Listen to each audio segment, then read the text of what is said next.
Hey, good morning, AP class. It's Mr. Fingland here on Finglish 101. Going to do a little bit of review on the Awakening chapters 7 through 9 today. Hope you're enjoying this piece. There's a lot of beautiful imagery in this piece, a lot of classical, early or late 19th century language that's really nice but well explained and not inaccessible. So I think it's a great piece in that way.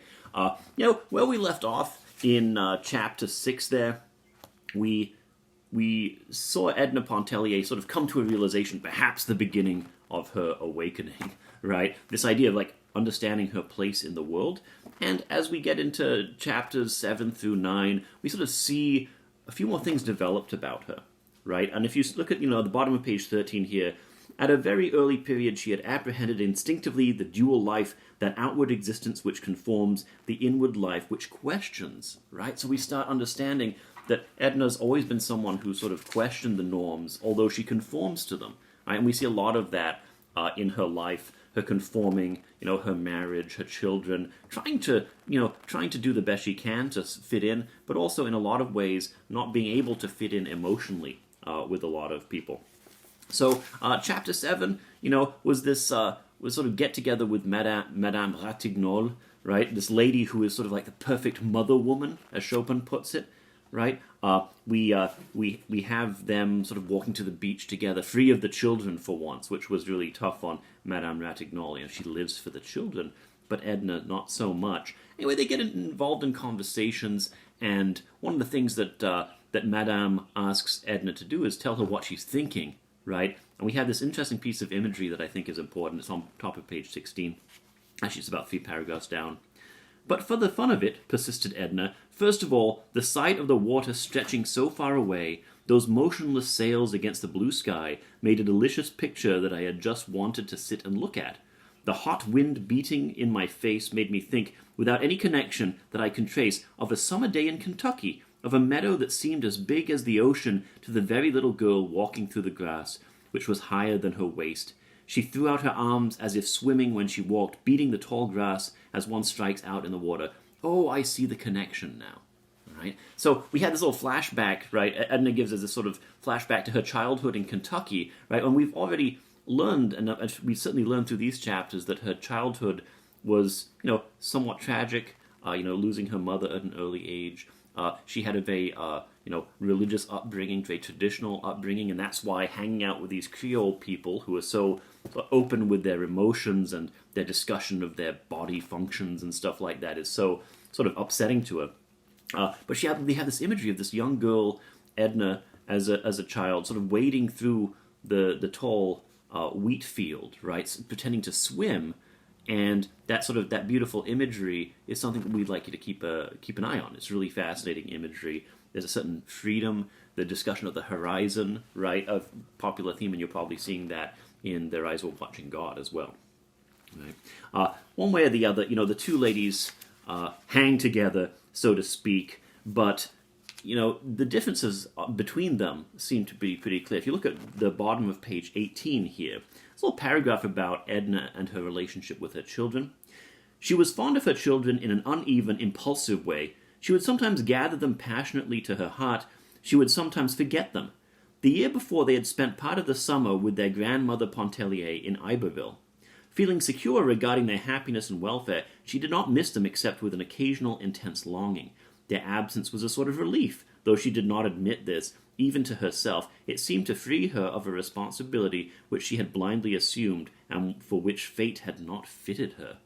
Right? Again, this sort of allusion to the concept of the mother woman, right? And how Edna, while her place in society is sort of dictated by her motherhood, she doesn't buy into that. She doesn't feel that emotionally, and that's something she's sort of coming to grips with and awakening to.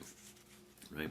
So we get into chapter 8, right? And chapter 8 is, a discussion between, Madame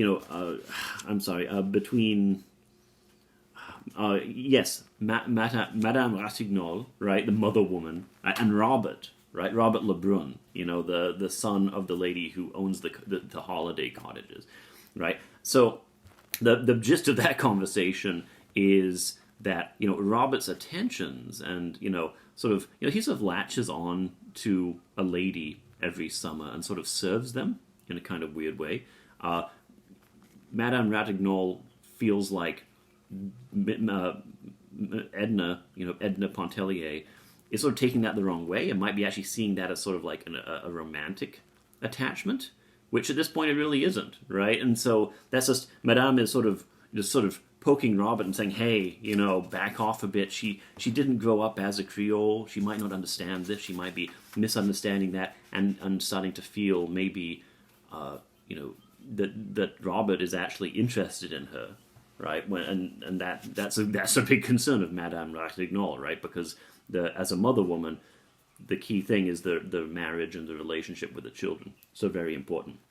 Anyway, so there's a bit of an argument about that. Robert, of course, has no intentions of anything like that, and he's sort of he's offended by it, right? So that's sort of the gist of that chapter. A little passage here for you on the third paragraph down in 21. A little bit of imagery and maybe some symbolism. We're trying to develop those character influence graphic organizers. And we're also looking for some symbolism in the text. And you've probably noticed key characters. This is a holiday retreat, and so you have these little cottages, and various people stay at these cottages, and the people show up again and again, and we start seeing them again and again in a certain context, and that makes us think, oh, maybe this is a motif developing, maybe there's some symbolism. So if we look at the third paragraph down, the lovers, they get these two lovers floating around, this couple, this guy and this girl, who are always sort of floating around and getting annoyed by the children, and so on and so forth. The lovers were just entering the grounds of the pension. They were leaning toward each other as the water oaks bent from the sea. There was not a particle of earth beneath their feet. Oh, isn't that sweet? Their heads might have been turned upside down, so absolutely did they tread upon blue ether. The lady in black, creeping behind them, looking a trifle paler and more jaded than usual. There was no sign of Mrs. Pontellier and the children. Robert scanned the distance for any such apparition. They would doubtless remain away till the dinner hour.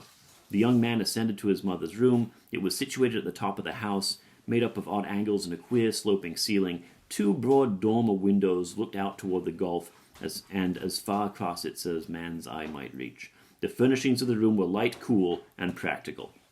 Right, so the second half of that paragraph is a sort of like Robert, going to visit his mom. But the first half, you have that, you have the two lovers, right? Oh, they're in love, they're on ether, they're floating around, they're so in love.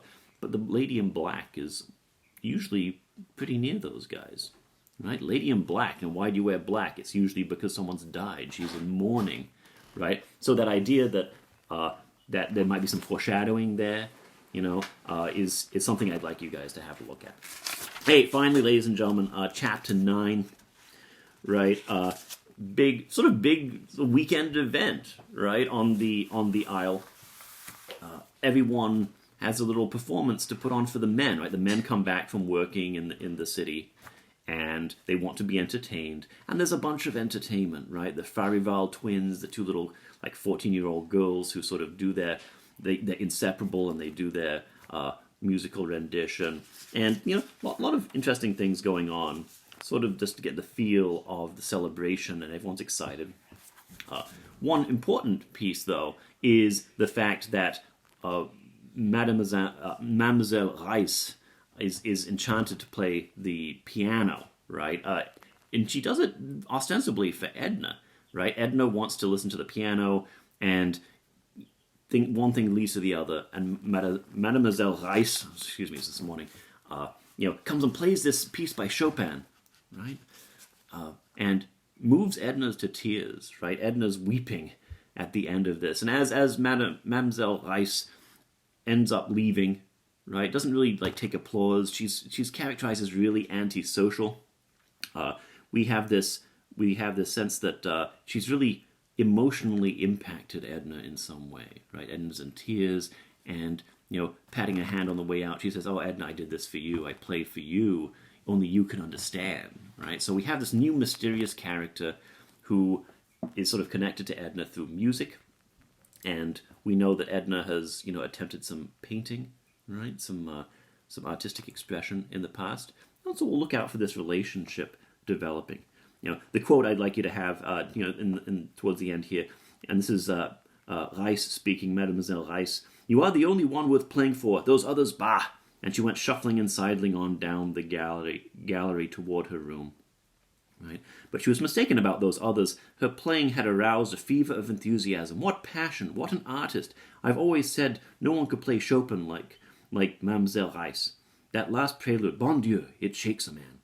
Right? So there's this, there's a sense that this is a brilliant woman, a brilliant, successful pianist, and yet she's socially isolated, right? And the idea is that this might be, for all these people, in Edna's life who we're starting to meet, maybe for that characterization influence model.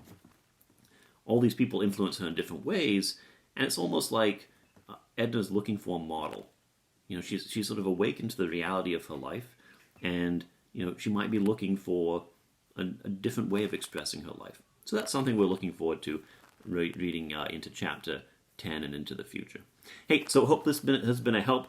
Any questions, folks, you can always contact me, email, Facebook Messenger, phone, that thing. Yeah. So let me know how it's going. Thanks a lot.